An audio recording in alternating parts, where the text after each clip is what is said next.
I recently posted a video on demonstrating how to craft an inventory management spreadsheet using only 3 formulas like this. However, there was considerable amount of interest in developing inventory management system based on individual item level, and this is how you do it. To begin, I've created a nominal inventory level table for each fruit in my dataset table like this.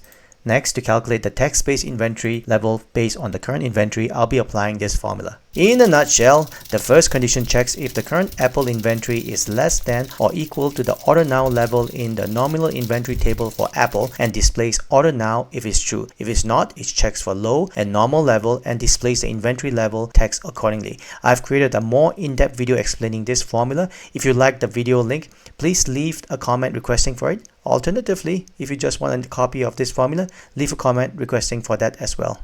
Press enter and apply the same formula to the rest of the rows and add a pull down list on cell D4 and use the same filter formula as in my last video.